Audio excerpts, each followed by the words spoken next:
4장 6절부터 8절입니다. 함께 읽겠습니다. 전제와 같이 내가 벌써 부어지고 나의 떠날 시각이 가까웠도다.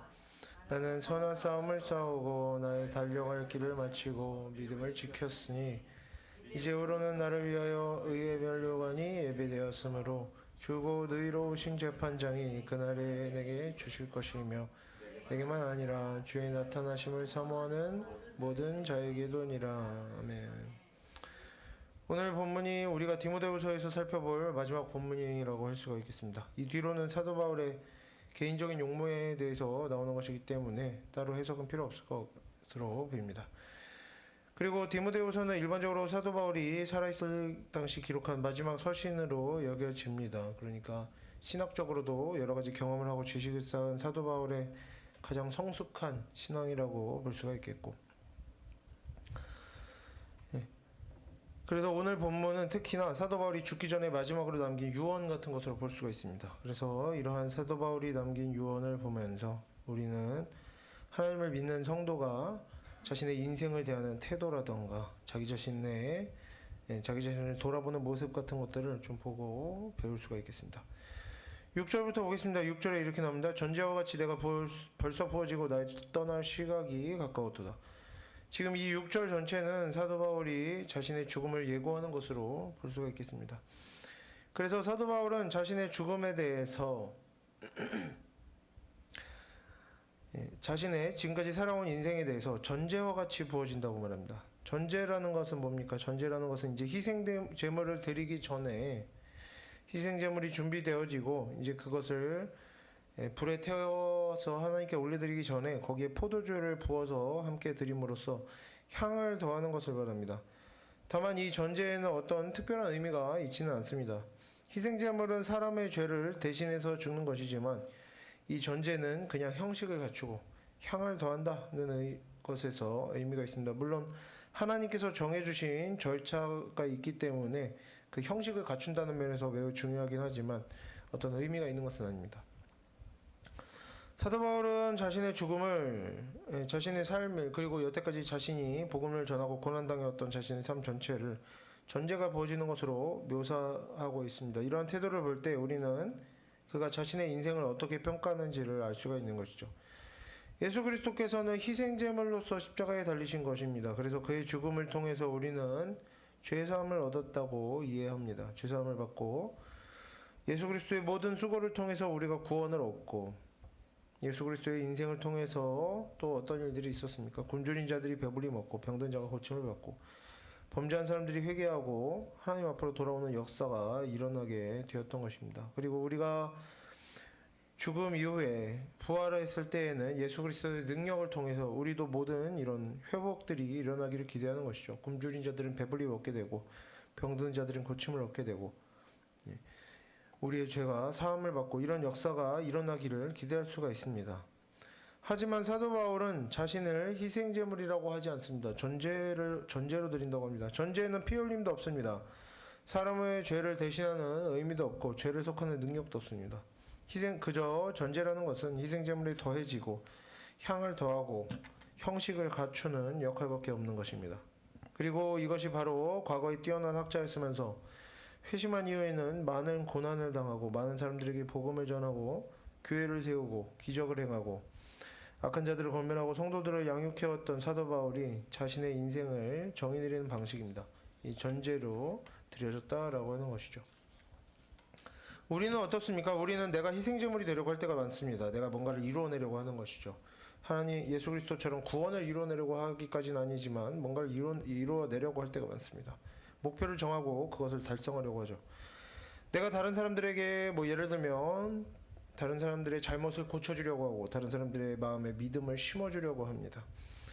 그리고 이렇게 내가 뭔가를 해내려고 하는 데에서 많은 죄가 생겨나기 시작하는 것이죠. 지금 디모데전서의 맥락 안에서 보면 어떤 일들이 있었습니까? 사람들은 이렇게 뭔가를 해내려고 했었습니다.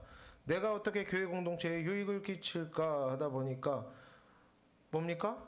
교회 공동체에 유익을 끼치는 일이 하나님의 말씀에 순종하는 것보다 더 중요한 일이 되어버리는 겁니다. 하나님의 말씀을 어기더라도 불순종하더라도 뭔가 방법을 찾아보려고 하는 것이죠. 그러다 보니까 어떤 일들이 생기는 겁니까? 자격이 없는 사람이 직분을 받고 자격이 없는 사람에게 직분을 주는 겁니다. 왜? 교회의 유익을 위해서라면 어떻다? 하나님의 말씀 좀 어겨도 괜찮다라는 것이죠. 내가 교회를 어떻게 좋게 바꿔볼까 하다 보니까 질서를 무시하고 내가 교회를 주관하려고 하게 되는 것입니다.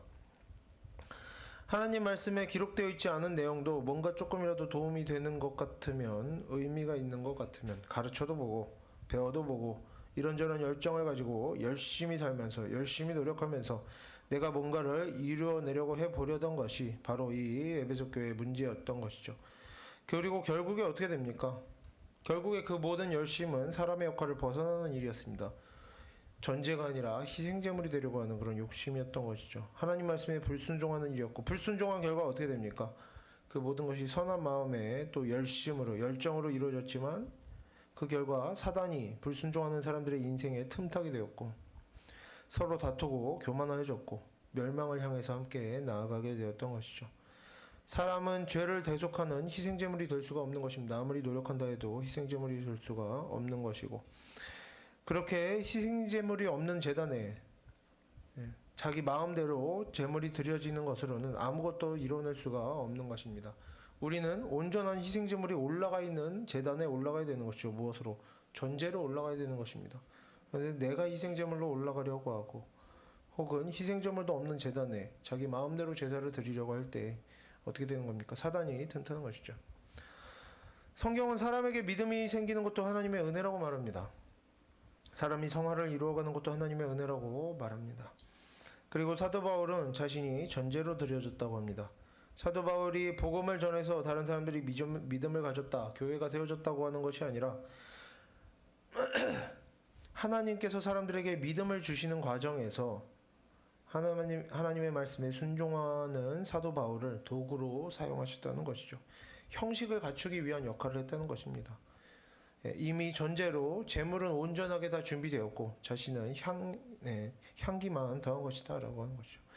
병을 고치는 것도 죽은 자를 살리는 것도 교회를 세우는 일도 사도 바울이 한 모든 일들, 악한 자를 권면하는 일도 하나님께서 하신 것이며 사도 바울은 그저 그 곁에서 하나님의 일하심에 그저 옆에 따라다녔다는 것이죠. 동행하는 은혜를 입은 사람이었다는 것입니다. 그 다른 사람이 전제로 올라갈 수도 있었지만 내가 하나님께 전제로 드린 바가 되었다. 감사하다는 것이죠, 사실은. 심지어 사도 바울은 어땠습니까? 많은 고난을 견뎌내므로 다른 성도들 앞에서 모범을 보이게 되었지만 그것도 자신이 고난을 당한 일도 하나님의 인도하심으로 이루어낸 일 중에 하나였을 뿐인 것입니다. 자신이 전제로 드려졌다는 것은 이렇게 모든 것은 하나님께서 하신 일이며 자신은 하나님께서 하시는 일에 대해서 어떤 장식이나 격가지였다. 하나님의 옆에 있던 동행이었다. 동행일 뿐이었다는 것이죠. 자신이 한 일이 없다는 겁니다. 그래서 결국에 이렇게 자신의 뜻을 세우지 않고 무언가를 이뤄내려고 하지 않고 언제나 하나님의 말씀에 순종하기를 기뻐하는 자. 이렇게 하나님의 인도하심을 따라가는 자만이 그의 인생에 열매가 있는 것입니다. 그래서 우리 성도들도 이렇게 사도 바울처럼 자신의 뜻을 이루어내려고 하지 않고 하나님의 말씀에 순종하며 하나님의 인도하심을 따라가며 그 인생에 열매가 있고 하나님과 동행하는 인생이 되기를 바랍니다. 다음으로 보면 내가 벌써 부어졌다 이렇게 나옵니다. 여기서 부어졌다는 것은 수동태입니다. 즉 사도 바울의 인생은 전제가 부어지듯이 전제가 부어졌지만 뭡니까? 내가 내 자신을 전제로 부어드렸다 이런 게 아닙니다. 내가 순종하였다, 내가 하나님 곁에 머물렀다 이게 아닙니다. 전제로 부어졌다라고 하는 것입니다. 사도 바울의 인생은 전제가 부어지듯이 그리스도께서 자신의 희생제물로 드리는 그러한 일에 아주 작은 보조하는 역할로 살아왔지만 그조차도 뭐다? 전제로 부어진 것도 보다 자신이 해낸 것이 아니라 하나님의 인도하심에 따라 그렇게 살게 되었음을 고백하는 것이죠. 그래서 지금 사도 바울은 에베소 교회 성도들에게 쓰는 편지이지만 특히 디모데에게 이런 메시지를 전달하고 있는데 우리가 지난주에 본 5절을 보면 이렇게 나옵니다. 5절을 함께 읽어보겠습니다. 그러나 너는 모든 일에 신중하여 권한을 받으며 전도자의 일을 하며 내 직분을 다하라. 디모데는 지금 자신이 에베소 교회 목회자로서 모든 일에 신중해야 하며 고난이 찾아오면 그것들을 잘 감당해야 합니다. 또 전도자의 일, 자신이 사명으로 받은 일도 잘 감당해야 하는데 바로 다음에 이어지는 6절에서 사도 바울은 자신이 전제로 부어줬다고 하는 것입니다. 지금 이 표현은 어떻게 이어집니까? 그 의미가 어떻게 이어지겠습니까? 사도 바울은 자신이 했던 모든 일들도 그저 하나님의 인도하심으로 이루어진 것일 뿐이다. 자신이 한 것이 없다고 하는 것입니다. 그래서 디모데가 감당해야 하는 모든 일들도 어떻다는 겁니까? 그것이 사람의 고집으로, 사람의 의지로, 사람의 능력으로 할 일이 아니라는 것이죠. 사람의 지혜로 할 일이 아니라는 것입니다. 그저 디모데가 하나님의 말씀에 순종하며 죄를 짓지 않고 하나님의 말씀에서 떠나지 않는다면, 하나님의 인도하심을 따라 살아간다면 그 모든 일들을 능히 감당해내게 될 것이라는 의미로 우리가 이해할 수 있는 것입니다. 전도자의 일을 해라. 전도자로서 뭘 해라가 아닙니다. 하나님께서 맡기신 일을 하나님의 말씀에 따라서 하다 보면 모든 일들을 하나님께서 이루어 가신다는 것이죠. 모든 하나님의 일에는 하나님의 때가 있고 하나님의 계획이 있고 하나님의 순서가 있습니다. 그리고 이것은 사실 성경에서만 새롭게 이야기하는 놀라운 내용이 아닙니다. 논어를 좀 보면 논어 자한편을 보면 이런 내용이 나옵니다. 공자께서는 네 가지가 없으셨으니 사사로운 뜻이 없으셨으며 꼭 하겠다는 것이 없으셨으며 고집이 없으셨으며 나라는 것이 없으셨다. 공자가 뭐 대단한 사람이라서 대단한 목표를 세우고 뭐 계획을 세우고 대단한 업적을 이루었느냐? 그는 뭐라고 합니까? 그저 각각의 때에 맞춰 자신에게 주어진 일을 성실하게 해냈을 뿐인 것입니다. 어떤 흐름을 따라 살아갔던 것일 뿐이죠. 스스로 고백하기를 그렇게 이야기한 겁니다. 제자들에게 가르친 것이죠. 나는 이렇게 살아왔다. 그리고 이렇게 결국 논어에서 말하는 것은 모든 일은 때가 있고 순서가 있으니 억지로 한다고 될 일이 아니라는 것입니다. 하지만 아무리 이렇게 말해도 모든 일에 때가 있다고 귀가 아프도록 말하고 듣고 해도 결국에 그 때를 기다리면서 침착하게 기다리면서 이런 적절한 때와 적절한 절차에 따라 살아가는 사람이 많지가 않다는 것이죠. 대부분의 사람들은 서두르고 욕심을 냅니다. 때를 기다리지 않고. 그러다 보니까 대부분의 사람들은 일을 망치고 큰 일을 이루어내지 못하고 살아가게 되는 것이죠. 그래서 그렇게 때를 기다리며 그렇게 도를 따르면서 살아가는 사람을 군자라고 부르는 것입니다. 반대로 뭡니까? 사리사욕이 많은, 사심이 많은 소위는 적절한 때를 기다리지 못하고 적당한 순서를 차례대로 밟아가지 못하고 반대로 뭡니까? 꼭 하겠다는 것이 많습니다. 이것도 하겠다, 저것도 하겠다, 이것도 꼭 해야 되고 저것도 꼭 해야 되고 꼭 하겠다는 것이 많은 것입니다. 소위는 고집하는 것이 많습니다. 반드시 이건 이렇게 해야 돼. 내 생각이 많고 내가 많습니다. 내 생각이 많고 내 마음이 많고 내 기분이 중요하고 내 생각이 중요하고 내 마음이 중요해서 당장 자기 하고 싶은 대로 하고 급한 마음으로 자기 욕심대로 말하고 행동하기 때문에 일을 망치게 되고 결국에 뜻을 이루지 못하고 열매를 얻지 못하는 것입니다. 성경에서도 마찬가지입니다. 오늘 본문뿐만 아니라 모든 성경은 하나님의 때가 있음을 말하지만 하나님의 계획이 있음을 말하지만 결국에 사람들은 하나님의 때를 기다리지를 않습니다. 하나님의 뜻을 알려고 하지 않고 그저 자기 뜻대로 행하게 되는 것이죠. 저건 문제가 있어. 이건 이렇게 해야 돼. 자기 뜻대로 행하다 보니까 뭡니까? 하나님의 말씀을 어기더라도 이런 것들은 해야 돼. 이런 것들은 꼭 이렇게 해야 돼. 꼭 해야 되는 것이 많은 것이죠. 고집이 많은 것이고 그러다 보니까 범죄하게 되고 그런 범죄를 통하여 사단이 그 인생에 틈타게 만들고 그 인생에 많은 고통을 불러들이는 것입니다.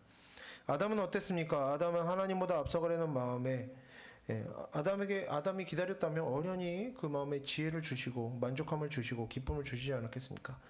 하지만 아담은 하나님보다 앞서가려는 마음에 선악과를 먹음으로 사람의 인생에 죄와 죽음이 들어오게 만들었습니다. 노아의 홍수 이후에 살던 사람들은 하나님의 찾아오심을 기다리지 못합니다.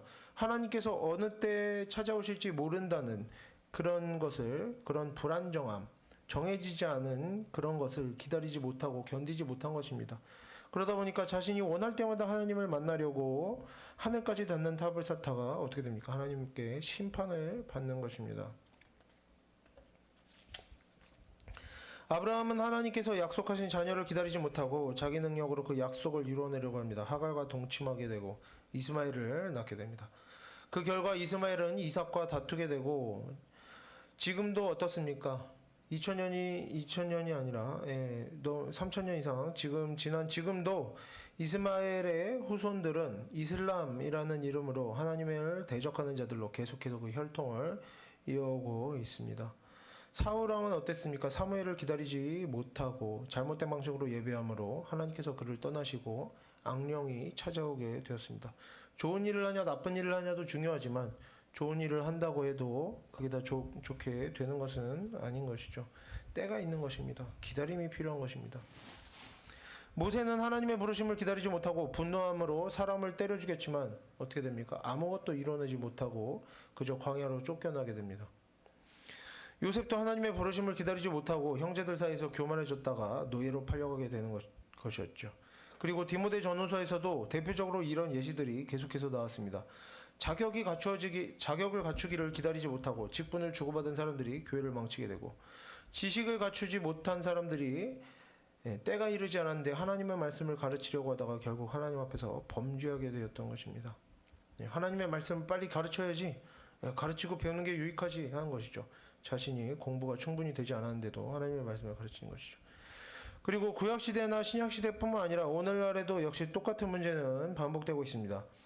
하나님을 욕하고 미워하고 싫어해서 죄를 짓게 되는 것이 아니라, 그런 죄도 있지만 그렇게만 해서 죄를 짓게 되는 것이 아니라 어떤 죄가 있습니까? 하나님의 정한 때가 아닌데도 하나님을 만나려고 하고, 잘못된 때에 잘못된 방식으로 예배하고 봉사하려 하고 교육하려 하고, 자격을 갖추기 전에 직분을 주고받고 지식을 갖추지 않고도 가르치려고 하고, 이렇게 너무나 많은 사람들이 때를 기다리지 않고 충분히 준비하지 않고 성급하게 아무렇게나 하나님의 일을 빨리 많이 열심히 하려고 서두르다가 하나님의 말씀에 불순종하고 악한 말을 하고 악한 행동을 하며 결국에 하나님 앞에서 범죄하고 멸망의 길을 가게 되며 열매가 없는 인생을 살아가게 되는 것입니다.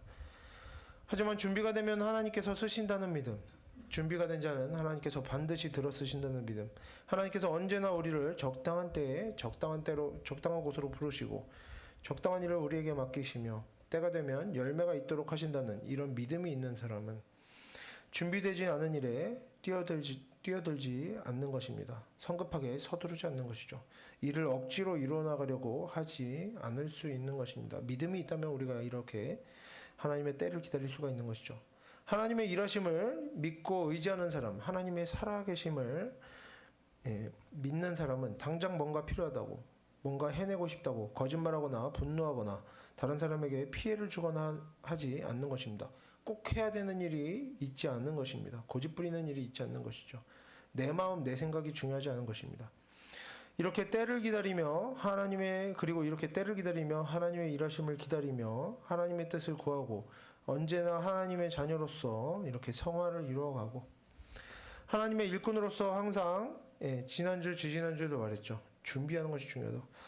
하나님의 일꾼으로서 항상 준비하고 자격을 갖추어 가면서 하나님의 때를 기다리면서 그저 자신이 처한 상황에서 자신에게 주어진 자리에서 최선을 다하며 하나님의 말씀에 순종하며 살아가는 사람들에게 반드시 때가 찾아오고 기회가 찾아오고 하나님께서 그 인생을 통해서 반드시 큰 일을 하시리라 믿습니다. 그러면 하나님의 때는 어떤 방식으로 우리에게 찾아오는가? 우리가 항상 뭔가 하나님의 일은 기적적으로 막 우연히 겹치는 식으로 그렇게 되기를 기대할 수 있지만 모든 일이 그런 것은 아닙니다. 사도 바울은 자신이 로마에 들어가며 사형을 피할 수 없게 될 것임을 알면서도 복음을 전하도록 하시는 하나님께서 주시는 마음으로 인해서 로마로 가게 됩니다. 하지만 어땠습니까? 그 결과 하나님께서 사도 바울에게 복음을 전하게 하셨다고 해서 사람들이 마음이 갑자기 온화해지고 바울에게 호감을 가지게 되고 그 복음을 귀담아 듣게 되고, 그래서 로마 재판부가 바울의 사정을 봐주고 용서해주고 죄를 용서해주고 풀어주고 마음껏 일하도록 해주었느냐? 그렇지 않다는 겁니다. 결국에 바울은 사형을 당했죠. 바울은 감옥에 갇히고 사형이 집행되고, 그렇게 바울은 운 좋게 행운이 따르고 운 좋게 해결되는 일이 없이, 또 뭔가 특별하고 놀라운 고난이 생기는 일도 없이 너무나 평범하게 예상했던 그대로 세상의 원리 원칙에 따라서 죽음을 맞이하게 됩니다. 하나님의 말씀에 순종하고 하나님의 뜻이 이루어진다는 것은 이런 것입니다. 우리 성도에게 중요한 것은 하나님의 말씀대로 살아내느냐 그렇지 못하느냐가 전부가 되어야만 하는 것입니다. 우리 성도들에게 우리가 하나님의 말씀대로 살아냈을 때 그 이후의 일들이 어떻게 일어나느냐, 열매가 어떻게 나타나느냐 하는 것은 하나님께 달린 일이지 우리가 신경 쓰고 관심 가질 일이 아니고 또 꼭 모든 일들이 우리의 기대대로 되지도 않는다는 것이죠. 다만 우리가 처음부터 아무것도 기대하지 않고 바라지도 않고 하나님의 말씀에만 순종하면서 그것으로만 만족한다, 기뻐한다 이렇게 되기는 어렵습니다. 그런 믿음은 이제 나중에나 생기는 것이죠. 처음에는 이것저것 기대하기도 하고 또 하나님께서도 사람을 그런 식으로 교육하고 훈련시키지는 않으시는 것으로 보입니다. 야곱과 요셉은 어땠습니까? 하나님 뜻대로 살지 않고 자기 생각대로 살면서 사람의 생각과 뜻이 실패하는 경험을 하게 됩니다.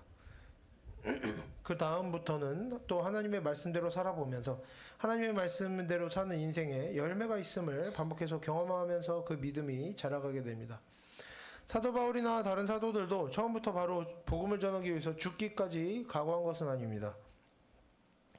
하나님의 말씀대로 복음을 전하면서 살 때 그들의 인생에서 어땠습니까? 기적이 일어납니다. 죽은 자가 일어나는 모습이 나타나고 병고침이 있고 귀신이 떠나고 교회가 세워지고 하는 일들을 계속해서 경험하면서 그 믿음이 자라가다 보니까 어디까지 이르게 된 겁니까? 내가 죽음을 피하지 못할지라도 끝까지 복음을 전하겠다. 이러한 믿음에 이르게 된 것이죠. 순서가 있는 것입니다. 하지만 그 끝이 어떻다? 결과를 기대하지 않고도 하나님 말씀대로 사는 인생의 그런 믿음에 이르러야 한다는 것이죠.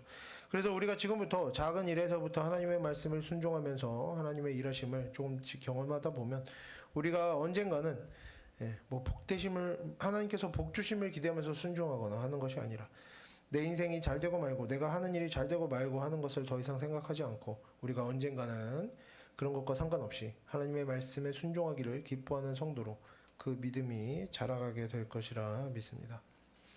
7절을 함께 읽어보겠습니다. 나는 선한 싸움을 싸우고 나의 달려갈 길을 마치고 믿음을 지켰으니. 사도 바울은 지금 디모데가 고난 중에 있는 상황에서 이런 이야기를 하는 것이죠. 자신도 많은 고난을 당했다라는 것입니다. 자신도 많은 고난을 당했지만 이제 마지막 때를 앞두고 있는 상황에서 자신은 끝까지 선한 싸움을 싸웠고 달려갈 길을 마쳤다고 말합니다. 여기서 달려갈 길을 마쳤다는 것은 헬라어로 보며 운동 경기를 하는 사람이 자신에게 주어진 트랙, 경로를 완주했다는 의미입니다. 사도 바울이 선한 싸움을 싸웠다, 믿음을 지켰다, 달려갈 길을 마쳤다고 해서 그가 자신이 완전하다고 주장하는 것이라고 생각할 필요는 없습니다. 지금의 맥락에서 이제 디모데가 고난을 감당하고 자신의 사명을 감당해라 하는 면에서 자신은 고난을 잘 감당했고 할 일을 했다 이런 이야기를 하는 것이죠. 그래서 이 달려갈 길을 마쳤다는 것은 운동 경기를 하는 사람이 자신에게 주어진 트랙 경로를 완주했다는 의미인데 이런 운동 경기와 관련해서는 바울이 디모데후서 2장에서 말했던 내용이 있는데 디모데후서 2장 5절을 제가 읽겠습니다. 경계하는 자가 법대로 경계하지 아니하면 승리자의 관을 얻지 못할 것이며. 지금 보면은 디모데후서에서 이제 운동하는 사람의 비유가 운동 경기하는 운동 선수의 비유가 나올 때 중요하게 여겨지는 것이 뭡니까? 규칙을 지키는 것입니다. 디모데후서 2장 5절을 보면 경계하는 자가 법대로 즉 규칙을 지키는 것이 중요하다고 나옵니다. 그리고 오늘 본문 디모데후서 4장 7절에서도 보면 싸워서 이겼다라고 하지 않고 뭡니까? 선한 싸움을 싸웠다고 말합니다. 싸움을 선하게 싸웠다고 하는 것입니다. 싸워서 이겼다가 아니라 선하게 싸웠다. 이기는지 지는지는 중요한 게 아닌 것입니다. 그 다음에 이것을 운동 경기에 비유하면서 뭡니까? 달려갈 길을 다 달려서 1등 했다, 승리했다가 아니라 뭐라고 합니까? 달려갈 길을 마쳤다라고 하는 것이죠. 규칙을 어기지 않았다는 겁니다. 지금 디모데는 여러 가지 고난 중에 있는데 고난 중에 왜 이런 이야기를 합니까? 사도 바울이 디모데에게 고난 중에 있는 디모데에게 왜 이런 이야기를 합니까? 고난 중에 사람의 마음은 시험에 들기 마련입니다. 디모데가 하나님의 말씀대로 살면서 모범을 보이고 올바른 내용으로 복음을 전해도 사람들은 귀담아 듣지 않습니다. 목회자인 디모데의 말에 따라주지도 않습니다. 사람들은 계속해서 이단들과 또 죄를 짓고 출교당한 사람들과도 계속해서 가까이 지내는 모습을 보여줍니다. 그런 중에 디모데는 교회 안에서 업신여김을 당하고 모욕을 당하고 있습니다. 하나님의 말씀대로 전하면 사람들이 어떻게 합니까? 듣고 정말 저도 하나님의 말씀대로 살아야겠습니다. 이렇게 합니까? 그렇지 않죠. 평가합니다. 업신여기는 거죠. 예. 뭐 이래서 저래서 문제가 있다, 별로다. 예. 디모데도 마찬가지입니다. 업신여김을 당하고 모욕을 당하고 있었습니다. 상황이 이러다 보니까 이런저런 마음들이 생겨날 수가 있는 것이죠. 언성 높이고 화내고 심한 말을 하고 싶기도 하고 뭐 욕을 하고 싶을 수도 있고, 혹은 디모데가 또 어떤 마음이 들겠습니까? 목회자로서 점잖은 태도로 하나님의 말씀인 성경만 가르치는 척하면서 사실은 어떤 생각을 하는 겁니까? 정죄하고 심판하는 내용을 강조하면서 성도들, 자신의 말을 따르지 않는 성도들의 잘못된 말과 잘못된 행동들을 직접적으로 공격하고 하나님의 말씀을 무기로 삼는 것이죠. 공격하고 겁을 주고 정죄하고 싶은 마음이 들 수도 있는 것입니다. 하지만 아무리 선한 목적이라고 해도 성도들의 잘못을 바로잡아주고 그들이 구원받게 만들기 위한 목적이라고 해도 선한 방식이 아닌 것으로 문제를 해결하려고 해서는 안 된다는 것이죠. 그래서 사도 바울이 뭐라고 하는 겁니까? 자신은 선한 싸움을 싸웠다 하는 겁니다. 그런 식으로 싸우지 않았다는 거죠. 사도 바울은 자신이 어떻게든 막무가내로 싸워서 이겼다라고 하지 않습니다. 자신은 선한 싸움을 싸웠고 달려갈 길을 마쳤다라고 하는 것입니다. 자신은 하나님의 말씀을 벗어나지 않았고 결과는 하나님께 달려있다 하는 것이죠. 이런 메시지는 어떤 뜻입니까? 디모데도 앞으로 이렇게 하나님의 일을 그리고 많은 고난들을 이렇게 사도 바울이 했던 것처럼 감당해내야 한다는 것입니다. 운동 경기 중에 있는 운동선수가 규칙을 어기면 실격하게 됩니다. 결국엔 이길 수가 없게 되는 것이죠. 그래서 언제나 규칙을 지키듯이 운동선수가 규칙을 지키듯이 하나님의 말씀을 전해도 사람들이 듣지 않을 때, 사람들이 범죄하고 권면해도 듣지 않을 때, 교회 안에서까지 악한 일들이 일어날 때에도 디모데는 언제나 어떻게 되는 겁니까? 하나님의 말씀을 절대로 벗어나지 않아야 하는 것이죠. 언제나 선한 말로 올바른 행함으로 모든 고난 중에 하나님의 일을 잘 감당해내야만 하는 것입니다. 어떤 거짓도 속임수도 있어서는 안 되는 것이죠. 사도 바울이 그렇게 살았듯이 디모데도 이기는 것을 목표로 해서는 안 되는 것입니다. 저 사람을 어떻게 뜯어고칠까, 교회를 어떻게 좋게 만들까, 이런 것을 목표로 해서는 안 되고 무엇을 목표로 삼아야 하는 것입니까? 오직 규칙을 벗어나지 않는 것, 하나님의 말씀을 벗어나지 않는 것, 죄를 짓지 않는 것, 선을 행하는 것을 목표로 삼고 모든 사단의 방해와 유혹과 핍박 중에도 언제나 하나님의 말씀에 순종하며 자신에게 주어진 일이 끝날 때까지 자신의 믿음, 선하신 하나님, 자신의 뜻을 이루어 가시는 하나님을 믿고 의지하는 그 믿음을 지켜야만 하는 것입니다. 이것이 그리고 성도에게 가장 중요한 일이라 할 수가 있겠죠. 그래서 7절 마지막에도 사도 바울은 자신이 믿음을 지켰다라고 말하는 것입니다. 뭔가를 해냈다, 뭔가를 이루어냈다가 아니라 뭡니까? 죽기 전에 하는 마지막 유언이 뭡니까? 나는 믿음을 지켰다, 믿음을 잃어버리지 않았다 라고 말하는 것입니다. 믿음을 지키는 것은 어떻게 하는 것인가? 믿음을 지킨다는 것은 어떤 믿음입니까? 하나님께서는 선하시다는 것, 그리고 하나님께서는 전지전능하시다는 것, 하나님께서 계획하신 일을 반드시 이루신다는 믿음을 지키는 것이죠.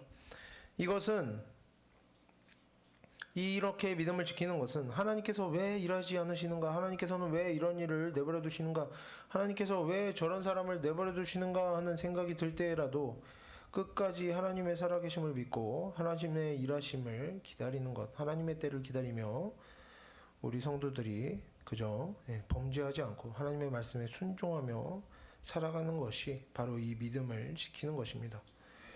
우리가 어떤 선한 목적을 이루고자 하든지 혹은 어떤 고통과 어려움 때문이든지 결국에 죄짓지 않고 하나님 말씀에 순종하며 하나님의 때를 기다리며 하나님의 일하심을 기다리며 우리가 모든 일을 거짓이 없이 속임수 없이 선한 방식으로 감당하며 고난 중에도 선한 마음을 지키면서 사는 것이 바로 믿음을 지키는 것이고 그러한 인생을 통해서 하나님께서 일하시는 것입니다.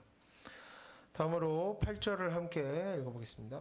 이제 풀어난 나를 위하여 그의 멸류관이 예비되었으므로 주 곧 의로우신 재판장이 그날은 내게 주실 것이며 내게만 아니라 죄 나타나시는 거하는 모든 자에게도니라.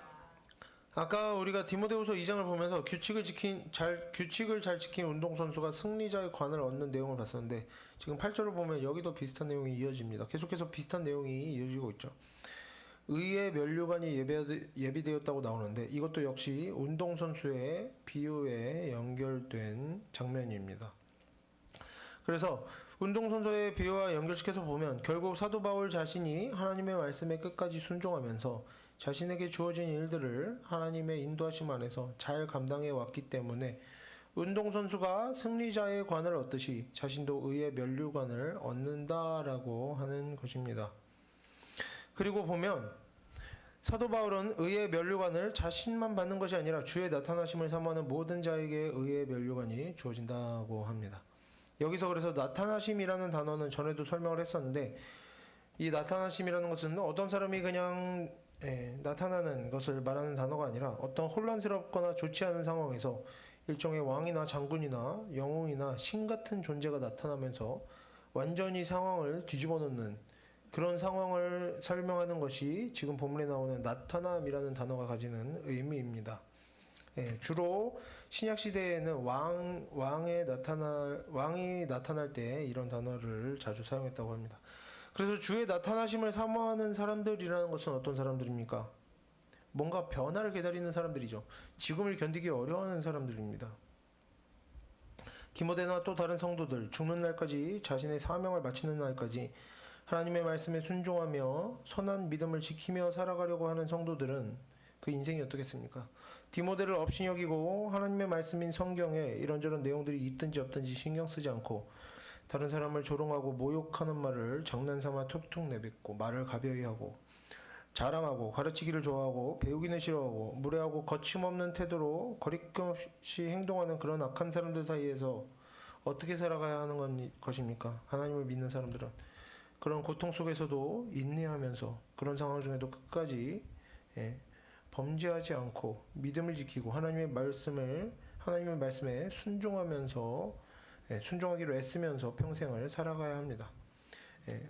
어쨌든 그 인생은 고난 중에 있을 수밖에 없는 것이죠. 세상에 악한 것들이 끊이지 않기 때문에 그 인생이 고난 속에 있을 수밖에 없는 것입니다. 그래서 이런 성도들, 하나님을 믿는 믿음을 가진 성도들은 자신이 처한 고통스러운 상황을 해결하기 위해서 분노를 쏟아내거나 악한 말을 하거나 거짓과 속임수를 사용하거나 하지 않기 때문에 물론 하나님께서 주시는 지혜로 많은 문제들을 해결해 가겠지만 결국 이 악한 세상을 살아가면서 많은 고난을 당하게 됩니다. 성경에서도 말하죠. 의인에게는 고난이 많다고. 이들에게는 고난이 많을 수밖에 없는 것입니다. 그래서 어떻게 됩니까? 지금의 상황을 견디기를 어려워하고 뭔가 변화가 있기를 기대하게 되는 것이죠. 이런 사람들이 바로 주의 나타나심을 기다리는 자들입니다. 하나님의 심판의 날을 간절히 소망하면서 살아가게 되는 것이죠. 자신의 분노와 자신의 어떤 결핍들을 다 쏟아내는 사람들은 무엇을 기대하겠습니까? 지금으로 만족스러운데. 그래서 이런 자들이, 이런 성도들이, 믿음을 가진 자들이 바로 하나님의 예수 그리스도의 나타나심을 기대하는 자들이고, 그리고 사도 바울은 디모데뿐만 아니라 하나님의 말씀에 순종하며 살아가는 모든 성도들, 사람의 방법을 쓰지 않고 세상의 악한 방식대로 살지 않고 언제나 하나님의 일하심을 기다리며 모든 일에서 인내하며 선을 행하며 하나님의 말씀에 순종하며 살아가는 성도들에게 반드시 재판장 되시는 예수 그리스도께서 나타나실 것이라고. 그리고 그때에 무슨 말입니까? 예수 그리스도께서 나타나신다는 것. 그때 범죄한 사람들은 다 대가를 치르게 될 것이라는 말입니다. 그리고 끝까지 선한 마음을 지키고 고난의 때를 잘 감당해낸 성도들에게는 많은 상급이 주어지고 이미 의의 면류관이 예비되어 있다고 하는 것이죠. 우리가 신앙생활을 시작할 때에는 하나님의 말씀대로 산다고 하면서 처음에는 조금 더 참고 조금 더 덜 싸우려고 애쓰곤 할 것입니다. 하지만 하나님의 말씀을 조금 듣고 배우다 보면 스스로 이래저래 말씀대로 산다고 하면서도 점차 자기 생각들이 거기에 섞이게 됩니다. 자기 마음, 자기 생각, 자기 기분 등이 섞이게 되죠. 점차 그 말하고 행동하는 일들에 하나님의 말씀과 상관없이 착한 것들, 좋은 것들, 많은 일들을 이루어가려고 하는 욕심들, 열심히 하려고 하는 열정들, 사람의 욕심과 판단이 끼어들기 시작합니다. 자기 뜻대로 신앙생활을 하고 자기 뜻대로 이렇게 이래저래 열심히 살다 보면 바라는 것도 많아지고 기대하는 것도 많아지고 꼭 해야 되는 것들도 많아지고 고집도 많아지고 내 마음, 내 생각, 내 기분이 중요해지는 것이죠. 이 사람이 이렇게 바뀌어졌으면 좋겠고, 내가 지금 하고 있는 일은 이렇게 이루어졌으면 좋겠고, 교회는 이렇게 됐으면 좋겠고, 이렇게 돼야 되고, 이것들이 이렇게 고쳐져야 되고, 그렇게 그 생각과 말과 행함이 조금씩 하나님의 말씀에서 벗어나고 자기 뜻이 중요해지고, 그러다 보면 어느새 우리는 하나님의 말씀하고는 아무 상관없이 자기 자신이 만들어낸 신앙생활에 열심을 내고 있을 때가 많이 있는 것입니다. 누구나 그렇게 될 수 있죠. 그리고 결국에 이런 신앙생활의 끝은 어떻게 됩니까? 하나님의 말씀이 없으니 당연히 열매가 나타나기도 어렵습니다. 죄 짓는 일은 늘어나고 사단이 틈타는 일도 많아지게 됩니다. 에베소 교회가 딱 그랬죠. 예수 그리스도께서도 뭐라고 하셨습니까? 나의 원대로 마옵시고 아버지의 원대로 하옵소서라고 기도합니다. 다만 자기 생각은 있으셨죠. 이 잔이 내게서 떠나갔으면 좋겠다라는 자기 생각이 있으셨지만 자기 생각을 다 비우라는 게 아닙니다.